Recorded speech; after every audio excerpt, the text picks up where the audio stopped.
that means we can potentially host a party that other people can come to. So this is about the third year and the fourth event, and they're going to be multiplying, and it's designed to be replicated so that it can become a regular thing, and it doesn't have to be us hosting it. The idea is let's create forums of engagement so we can get together and break out of the cage that's been built for us online. Tonight, we got Canada in the house. We have not only Paul Verge, but we have another special guest tonight flying along with us from Canada. We're going to be able to look at some of the things that have been going on there with Mark Carney, not to be confused with the guy that runs the carnival barking company. That's a different guy. All right, Elon and NASA bring back astronauts. They were stuck up there for like a year, and there was no news coverage on that tonight, and we don't have time to cover that, but I told you about it, and it happened. Trump contemplating a third term. Is that a real thing? Is he really talking about a third term, or is he referring to the 2020 election that the FBI got caught rigging? We're going to cover that story. Also, we'll be touching on some of the weather modification they've got up in the Great White North in Canada. That's going to be a what's-her-face story. We have a special story from earlier this week. I just published it earlier today. It's about the religious rights being denied in Texas, and it might also be going on in your neck of the woods. We've got a short clip tonight from Kurt Metzger on Joe Rogan talking about Carol Quigley and Tragedy and Hope. Never heard of him before. We better check that out. And we also have a success story. Phoenix rises from his ashes. We got much more planned, but it's almost like there's a group of people who want to ruin our society. So they just said, what are all the strong things that we hate about society? And they're like, how can we disrupt those, erode those, turn those upside down, make those things inside out? And if that sounds like maybe it's a conspiracy theory, but if the CIA hadn't funded, the artificial movement aspects of feminism and Gloria Steinem and all the other things that went on with Ms. Magazine to shape the attitudes, values, behaviors, and beliefs of Americans, then maybe I'd say there's nothing to it. But there's a lot of history to these things. And then if you look forward, not just beyond the Hollywood sexual blackmail, but just like going back to like Dave Chappelle. Once upon a time, he had a very successful show called Chappelle Show, and they Comedy Central offered him $50 million, and then he quit. He panicked and went to Africa, I guess, and came back later. And he did two very telling interviews. One with Oprah Winfrey, where he was like not himself. He looked like a broken man. It was like more of a shaming interrogation type of interview. And then he did one with Maya Angelou, which was very fascinating. And she gave him some really good wisdom. And then he did like a comedy act about the whole thing. And there was a point where he said, basically, they put the $50 million on a table, and then he motions as if they take out their phallus, and they're like, yeah, as long as you perform on that, you can have this. Like, if you do this, you can have this. And so I'm not saying he was literally saying that they wanted sex from him in exchange for the $50 million, but it was done in a way in an industry that does that so regularly that he was able to refer to his situation in a comedic atmosphere as having been one of those literal situations where they're like, yeah, you can be famous, just get on the casting couch. I mean, I think that's pretty much, that was the business plan behind Hollywood. As soon as they discovered cameras, they were like, okay, we got a racket here, and they own power. Anyone who owns gateways to power like that, whether you're going into pro sports or you're trying to be an actor in entertainment or any of those types of things, they have certain, not everywhere, but in certain places, there are gatekeepers who are looking for blackmail, who are looking for to get their rocks off and be jolly, get their jollies off and these sort of things in a very profane way. Let's put it that way. So anyway, fourth and fifth generational warfare that's going on our society aside, I'd like to introduce the co-pilots for tonight's flight. We have, of course, Scott Armstrong in Tennessee, and he's joined by the inimitable Teace Snyder of Canada. How you guys doing? Sharing a desk. What's up, guys? How's it going? Very excited to be here. Yeah. We're fresh off of Third Eye Carnival. I dragged Teace into the studio. I'm like, we're doing this. You know what's funny? Last week I was like, yeah, we got this event next weekend. I think I'll probably have to take the show off. Probably have to take the night off. I got a bunch of people in town, and Rich was like, no, that just means you need to bring them onto the show. I'm like, shit. All right. Yep. Got it. No, we're good. We're good, dude. I'm pumped. This is awesome. I'm riding high right now. And you got all the tech worked out because you don't usually have two people sitting there and two microphones. And I know how that is to do that little dog and pony show. Let me move all the stuff that's right off camera so someone else can, all that good stuff. So I moved all my gear to rural Tennessee, set it up, and so I had to bring back, set it up, and set it up in a way I'd never set it up before. So after you dried it out and got the mud off it, of course. Pretty much. Of course. All right, cool. What's up, Teace? I'm doing well. Thanks for having me on. Really. All right, is his mic up? His mic doesn't sound like it did in pre-check. Maybe get a little closer. Tap, words. All right, now, yeah, because Teace has nice, deep delivery from the diaphragm. And we're going to see a piece of his later tonight on geopolitics. Now, he may be tired from his travels and partying and conferencing and all these sort of things, so he may not be on the show when we play the clip. But if he is, then he gets a comment on his own clip, which is always fun. Sure. Yeah. Likewise, Scott has he has a couple things, I think, in tonight's show card. At least one which involves Messrs. Beavis and another one known as Butthead, I believe his name is. And it's pretty hilarious. And I got to tell you, dude, your impression's spot on. Spot on, dude. It's just like 1996 all over again, putting me back in college. Yeah. Pretty cool. Right. And over in the Vancouver land of Canada, he's actually brave enough to stay there and not flee to the United States yet. It's Paul Verge. Hello, everyone. How's it going, Pretty good. Pretty good. I'd love to hear it. Hey. Yeah, how's it going? Nice to see you, Teace. I love Conspiracy Synergy. Big fan. Glad to be on a show with you. Oh, cool. Thanks. See, now Teace he's got fans in the audience. He's got fans in Tennessee. He's got fans on the show here on the host panel. That's awesome, dude. I'm glad to see that it's like a warm welcome. And LD, we're shouting out LD. He's in transit right now, but he was just in Tennessee with Scott and Teace and Sam Tripley and Kurt Metzger and Charlie Robinson and Steve Poikinen and a couple other people I might not know. But Ryan Christian was there too, right? Because Ryan was there, yep. And Brad Binkley from the Propaganda Report and Leonardo Johnny came in and crushed a comedy set. It was epic, you guys. Oh my God. Well, these epic times are appreciated by a small group of intrepid people who, are the early birds, right? In the future, such conferences will be very popular because freedom will have spread far and wide. But right now, we're still at just the initial offering of setting up a conference, getting it done, getting the diehard people there. And then next time they're going to know it was a cool thing and they missed it, and you're more likely to grow it, So if you can continue maybe an annual conference of that variety. We're thinking another one in September when that weather's actually supposed to be nice. And I got a great t-shirt idea for you guys. And maybe someone here in the audience can go to Canva and start submitting ideas like this. If I say words, you make pictures, send them to Scott, and he'll get them printed. It'd be like a team effort. Kevin Booth, who used to be Bill Hicks's manager, I found Kevin Booth through JoeRogan.net back in 1999, 2000, 2001, back then. And I found Sacred Cow Productions. Sacred Cow Prod was Kevin Booth's film company. And he had a t-shirt, and it had the molecule of psilocybin on there, and it said, squeegee your third eye.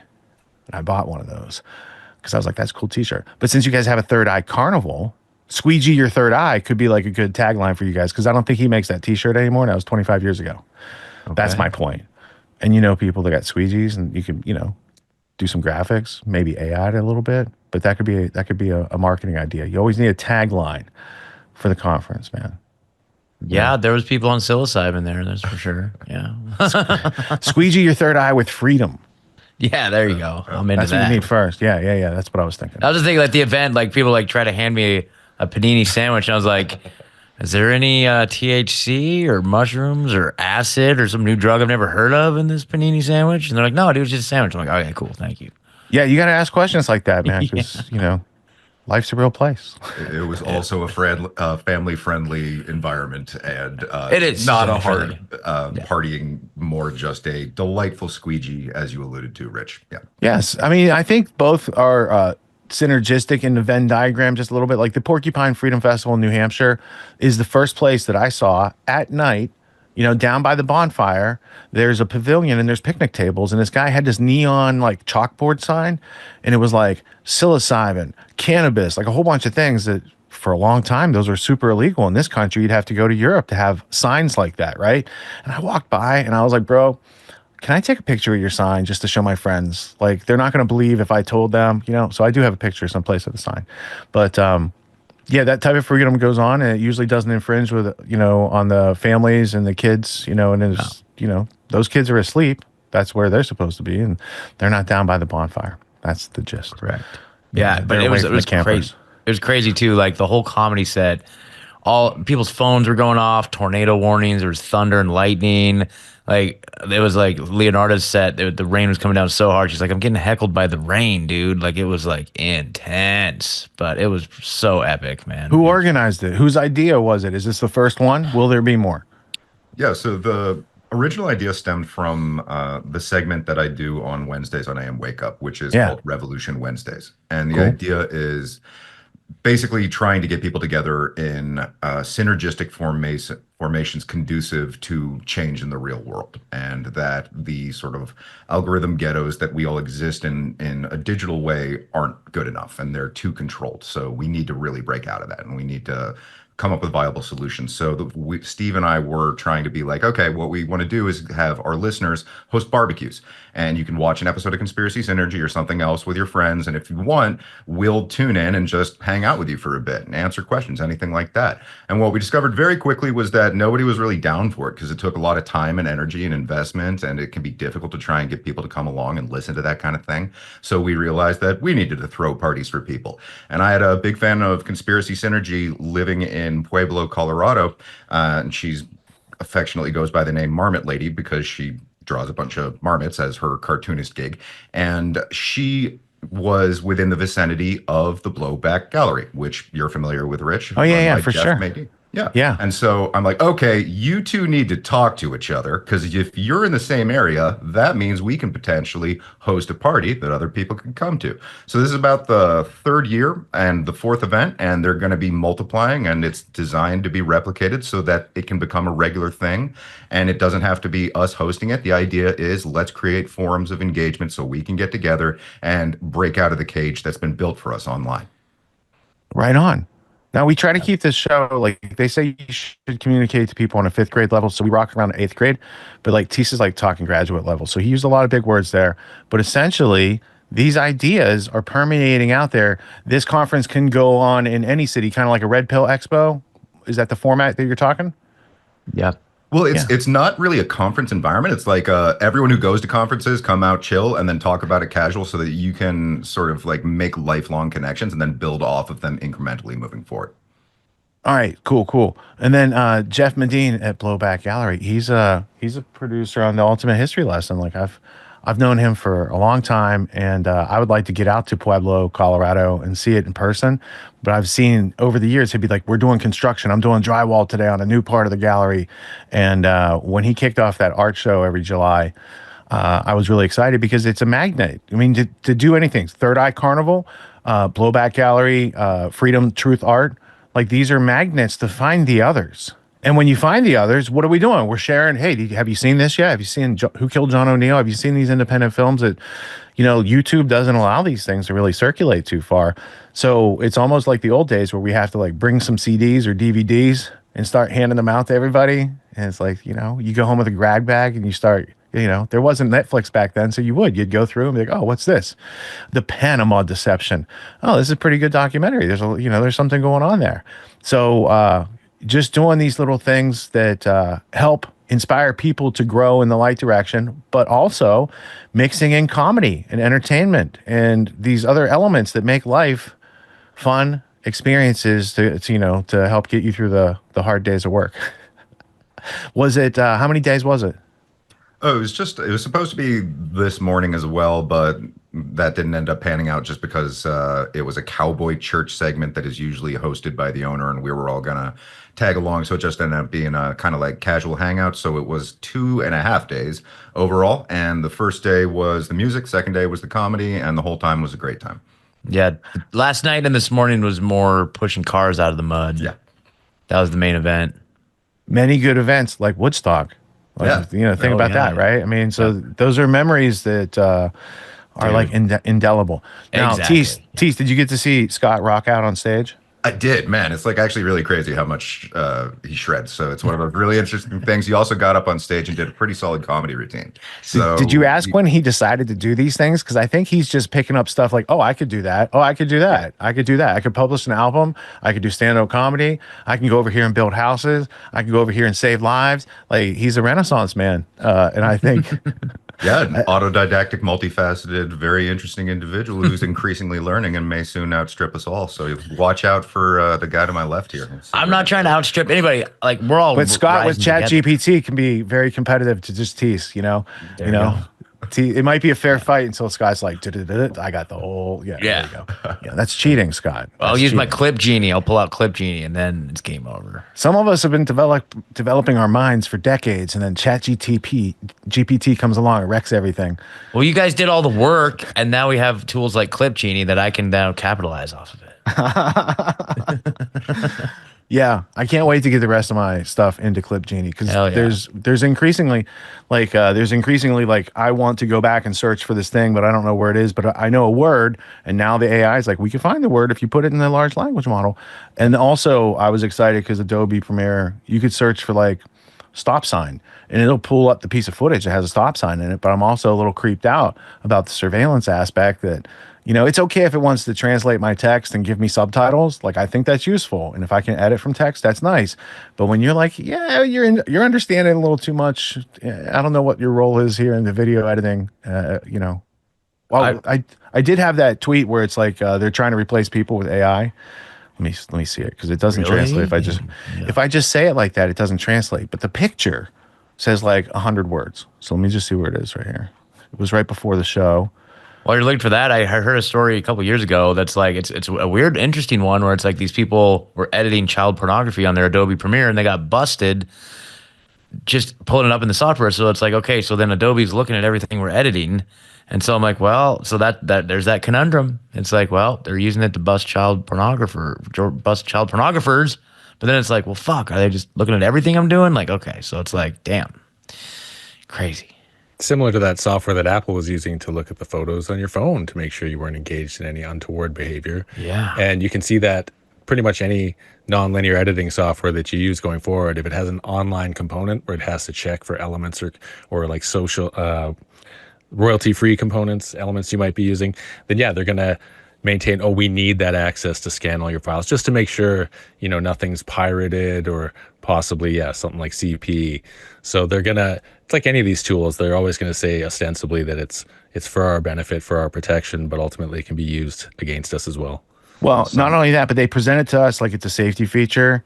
Like what they're doing is protecting their monopoly.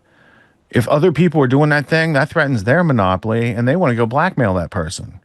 Right? You ever hear of anyone there's very few and far between people who've been caught and prosecuted, but they can get snagged in that net and sent back out, right? And they run them over and over again. When that Pizzagate, because that's a news story a couple weeks ago, we covered it. Use Clip Genie to find it. It's a news story. Pizzagate happened. There were those accusations that code words were used, and then there was the leak about the FBI code word list and the symbols. But then when you follow that back, it goes to Wikipedia, and it was a circular reference. So I was reserving judgment. I'm like, I don't know what that is. Is that what it's supposed to, like? Is that what people are saying it is, or is it something different? And I was helping somebody move. And there was the guy that was in the truck with me. I struck up conversation. I used my autonomy skills. I say, hey, what are you all about? What do you do? Oh, I run security at a major university, IT security. I was like, oh, like, what do you get into? Like, do you catch people or whatever? Like, stealing movies on the bandwidth or whatever. And he's like, the most interesting case that he had. He's like, there was this teacher, professor or whatever that was using highly sophisticated methods to use the public computers at the university to search for cheese pizza. And that's when I was like, holy shit, dude, the IT nerd dude, so that kind of validated that's a phrase used in the industry either by the hunters and or the predators or the people who hunt the predators, right? So there is, in the last 10 years, because that was like 2015 that came out, October 2015, another big cover-up in the month of prior to an election, like might be like the Biden laptop story. That coupled with all this information on Diddy that we just have learned in the past like 6 months or a year, really shows a seedy underbelly of people who are very much hypocritical when they put those rules in place, right? Because those rules don't apply to the DOD, which got caught with tons and tons of CP, or congressmen or senators or all these other people that have been participating in protected networks. There was a Reason magazine article from 2016-ish, and it listed the FBI is running 23 CP dark web sites for the intention of catching child predators, right? I don't remember seeing a whole bunch of stories about people getting caught from that, but that would be a good place to go get like hundreds of people on the blackmail payroll because they got to keep paying. And the other thing the IT guy said after he said the CP, that guy ended up deceased because he had already been caught. He had been getting blackmailed, and when he ran out of money to pay the blackmail, he either offed self or they offed him for not having the money for the blackmail, right? So those types of things are part, unfortunately, of the domestic political environment because it does tie to people in power. They're the ones who control such things. It's not the people who are powerless controlling that system. So power corrupts absolutely, and people need to work together in numbers to resist such agencies of power.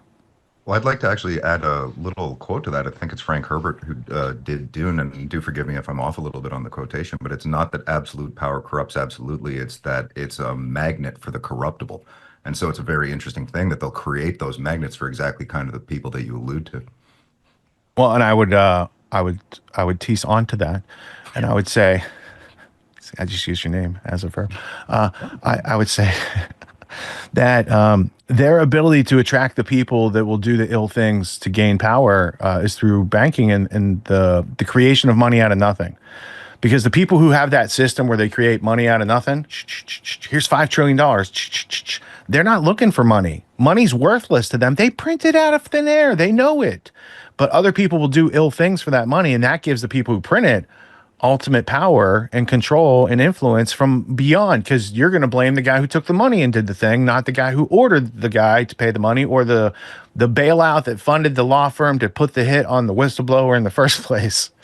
So yeah, there's many layers of abstraction.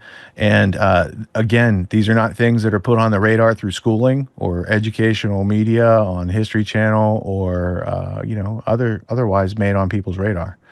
So it's important for individuals who are learning how to use this great democratization of technology to be able to use our active literacy skills to take what we've seen through the research and experience and reflect it back to people in the cave so that they can see a more realistic picture on the wall and say, hey, where's that coming from? It's coming from out there. Let's go out there. Right. But as long as the shadows on the wall are like the most realistic thing they see, because they have no comparison and contrast, because we think no one's given us a license or permission or inviting us to make media. Like we figured this stuff out, just like Scott figured out how to put 2 mics on his desk tonight. You have an obstacle and you figure it out, man. That's the gist. That's the American way. Amen. Yes. Amen. How'd you know that was on my screen talking about amen? We talk about this story later, but it could be interesting. We gotta fight terrorism together. Just like USS Liberty. USS Liberty. That's what it was. All right, go ahead. I feel like I cut you off. No, not a worry. I was just going to quip that those who are interested in pulling the levers of power in the lever age are obsessed with leverage. They want to exercise as much power over anyone else as they can. And the best way to do it is just, get some dirt. If money doesn't work, threaten them. And unfortunately, that's just a human tendency that's been going on for probably thousands of years. And it's a matter of, do we have clean slates where we can't be blackmailed? And if that's the case, then how do they take action other than ending people? You know what I mean? If a big group of people get together that just aren't really blackmailable. I mean, that's intellectual bankruptcy on their part, but when they're killing you, it doesn't matter, I guess. Fixed game. You'd be like, you're intellectually bankrupt. Mm-hmm. Yeah, there is a need for physical self-defense and strength in numbers. There's a thing there for sure. Twice a year, I teach a course called Autonomy. It's a 12-week course. It teaches leadership, entrepreneur skills, executive skills, all these types of things that I saw were taken out of our education system in order to make the schooling or indoctrination system that we've all probably went through. And it has served us well enough to be interchangeable cogs in the machine of the globalists. But if we want a homestead, if we want write our own ticket, work from home job, work from anywhere type of situation, they're not exactly handing those out at the end of college. They give you a piece of paper and they're like, good luck. So reality is dropping us off here, but the demands of reality are up here. So I created autonomy to help people close that gap for themselves so they can level up their skills to the demands of the situations that life is putting in front of us presently. Life's demands of intellect and understanding precision and complexity are ever increasing. The schooling didn't prepare us for it. The media is not going to do anything but reinforce what schooling prepared us for. And so we're going to have to take a leadership position and take steps off the beaten path to kind of blaze our own trail in life.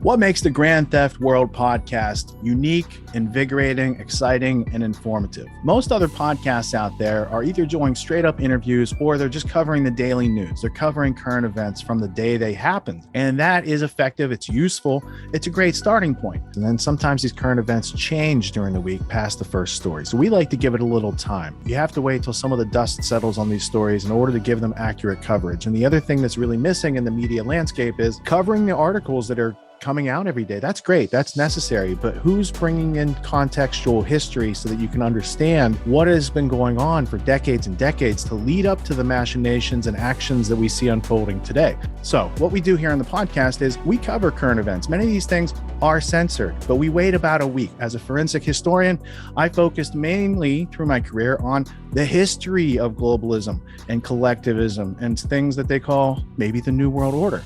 There's a lot of facts to these sort of circumstances, groups, events, activities, working groups that they've had over time. So for Grand Theft World listeners, we not only break down the current events, most of which that are censored during the week, we provide you with contextual history, we give you the source notes, the references, we do deep dives, and this really empowers you with an understanding of context and history so that you can make more informed decisions in your life. There's also a community, a membership where you guys can actually ask questions and we can get into the show and we can share evidence. And there's a town hall weekly for Grand Theft World for those who listen to it and are interested in covering the stories that we don't get to during a 6-hour show. Listening to it an hour a day, you could easily consume the week's news, but you're going to have substance and meaning and context and understanding. And with that, you can make higher quality decisions in your life. So if you're interested in more quality in your life, go to grandtheftworld.com, click podcast at the top, and we'll see you there. Thank you. These allegations are false. This isn't Grand Theft Auto, folks. This isn't a video game. What are the most surprising things that you discovered once you started pulling on that thread? Who he was connected to, what institutions he was influential over, what events he participated in? Come on, man. What are we talking about? Come on, man. No. You don't have to think about it, dude. I got this quote because you said you didn't know much about Klaus Schwab. I made it my job to, as soon as this happened, I'm like, okay, this guy's their front man. Let me learn about the official history of the World Economic Forum. I got their 40-year history. I got every book that Klaus Schwab has written or ghostwritten. I went through those books. This is one of the most interesting passages. Come on, man. Come on.